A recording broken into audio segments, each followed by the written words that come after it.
Hey geometry students, Miss Barrett here, and as promised I have a video of me doing some problems from worksheet 4, which is your homework tonight. It's getting you guys ready for your quiz, which is tomorrow. We were just a little short on time today, so I want to make sure I go over some of the more challenging ones with you. The first one is number 5 on worksheet 4. So here we are. This is a leg and altitude problem. I can tell that because I have two right angles. Okay, we have an altitude coming from the right angle of one big right triangle. So now I have to decide, do I use altitude or do I use leg? And looking at this, guys, the altitude is this inside segment. I don't know anything about it. Therefore, I'm not going to use the altitude theorem. Rather, I'm going to use the leg theorem this time because I have information about this leg. That leg is y. I also have information about this leg. That's 4. So if I try to solve for y first, I'm going to run into a problem that I use x and y in the same equation, which I won't be able to solve. So I'm actually going to try to solve for x first by using this leg. That's 4. So I always start by writing out my formulas. Leg squared equals the attached part times the whole thing. So the leg that we're using here is 4. 4 squared equals, guys, this is the leg, so it's the attached part that almost like makes an elbow. So it's the part, which is x, times the entire thing. This entire segment is going to be whatever x is added to 6. So x plus 6 is the whole thing.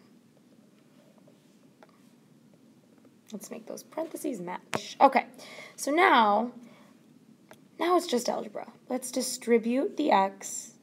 X times x is x squared plus 6x. On the left side, I get 4 squared, which is 16. So I'm going to subtract over the 16. And when I do that, I get 0 equals x squared plus 6x minus 16. So now I factor.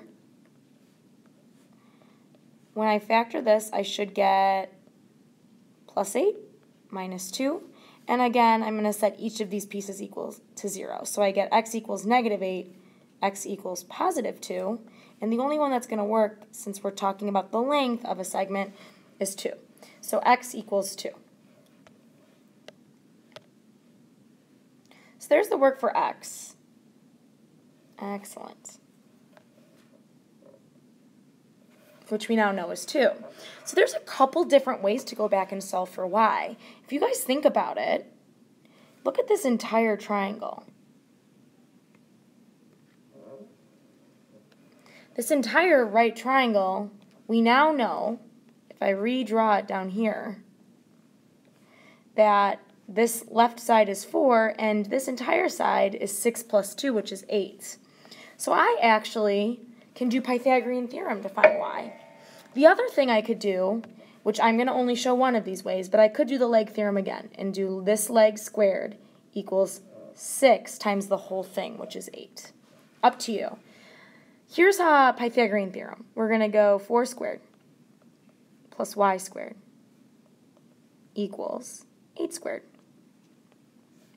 So 16 plus y squared equals 64.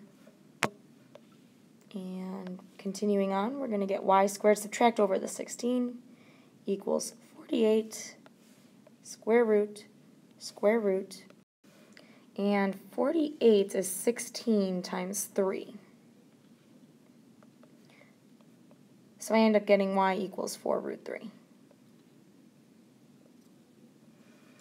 Again, guys, I started, now it's like detached, but again, I started with the leg theorem. And I could have used the leg theorem again for the second part, or you can go to Pythagorean theorem. As soon as you have 2 out of 3 sides, you can go for a Pythagorean theorem. So let's go on to the next problem.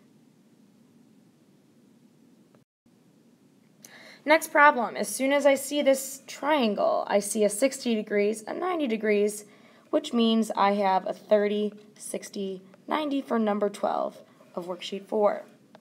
As soon as I know I have a 30, 60, 90, I'm going to label my triangle. across from the 30 is a. Across from the 60 is a root 3, and across from the 90 is 2a. Got to memorize the positioning of all of these, a root 3, and 2a. The number that they give me is 15. So I know that 15 is equal to a root 3. To solve for a, I'm going to divide out by root 3. So the trick is this. 15 divided by 3 is 5. Tack on the root 3 equals a. So that's, in this case, that's e. It's 5 root 3. How do I find that times 2? 2 times 5 root 3 for 2a. Just multiply 2 times 5, 10 root 3. So f is 10 root 3. That was number 12. If you know the formulas, it takes a minute to do. And we'll move on to the next one. Now this one's a little bit more challenging. It's like I always say it's like a puzzle. Okay, I actually have, for this top part, and again, this is not going to be drawn to scale. This is a 45, 45, 90. I know that because it's an isosceles right triangle. So that top triangle is an isosceles right triangle, which means it's a 45, 45, 90. And in a 45, 45, 90, we have a root 2. Okay, so that means that this is 10. Y is also going to be 10, plus they're marked congruent, which means x is going to be 10 root 2. It's just the formula. A root 2. But now, the bottom triangle, that's a 30, 60, 90. I'm going to redraw it so you guys can really see. Okay, I'm looking for W and I'm looking for Z. I know that the top part is 10. Okay, so this is a 30, 60, 90. Guys, across from the 60, across from the 30 is A, across from the 60 is A root 3. Across from the 90 is 2A. So I'm actually going to set equal 10 to A root 3. This doesn't come out as pretty as we want it to, but that's okay. Divide both sides by root 3. All right, the trick still works. Move that over. Okay, 10 divided by 3 is just 10 over 3. We tack on the root 3 with the top. So A is just 10 root 3 over 3. How do I multiply that by 2? Just multiply this top number by 2. So W, which is 2A, is just going to be 20 root 3 over 3.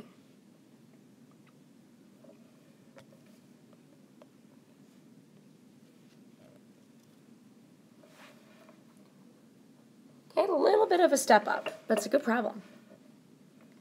And we're going to move on to the next. This is number 16 for worksheet 4. So again, this is kind of like a puzzle where you have to do a couple different things. The first thing I notice, one right angle, another right angle. This is leg or altitude theorem. They do give me the altitude this time, so I'm going to solve for A by using the altitude theorem, which is altitude squared equals part times part. In this case, that's going to be 3 root 3 squared equals 3 times A. Okay, guys, 3 root 3 squared. Square the 3, square the root 3 squared. 3 squared is 9. Root 3 squared is just 3. So I get 27 equals 3A. Divide both sides by 3. And I get 9 equals A.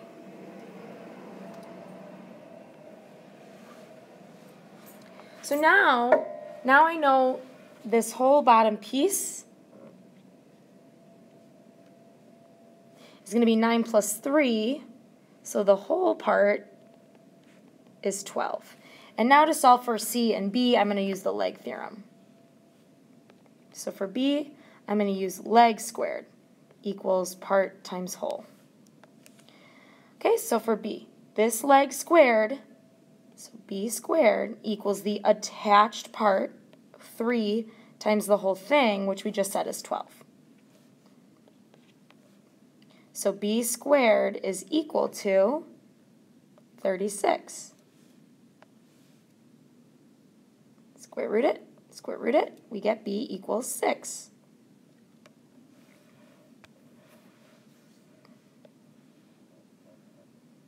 To solve for C, you could do a couple different things. You might notice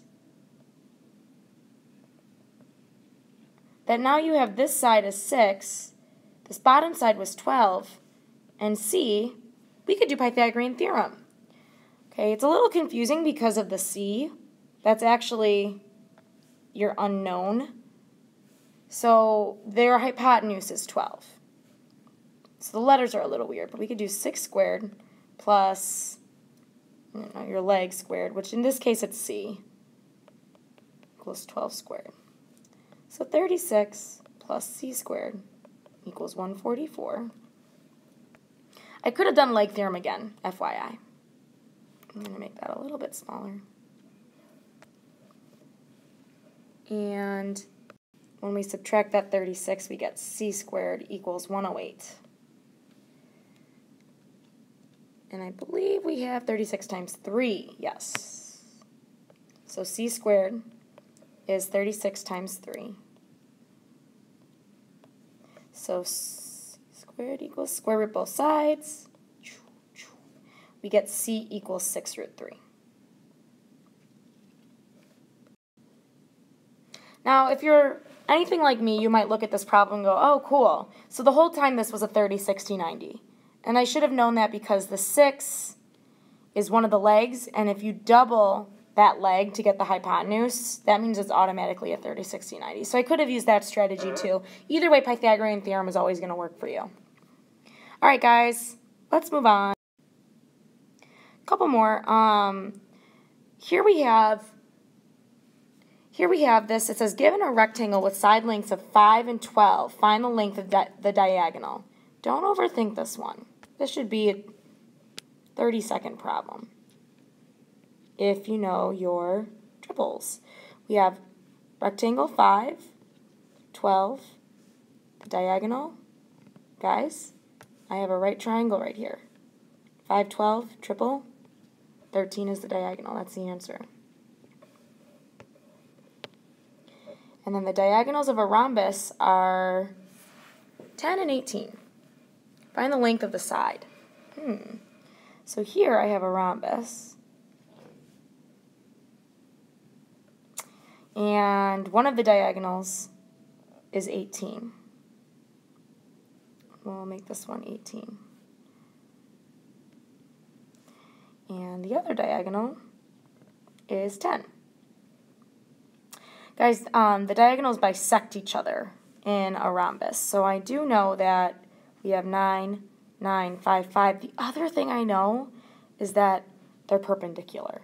So it's a tricky problem just because you have to recall those crazy properties from rhombuses. But I'm highlighting. I have a right triangle right there with a side of 5 and 9. So I can do Pythag. We got 5 squared plus 9 squared equals the side squared, which we'll just say C squared.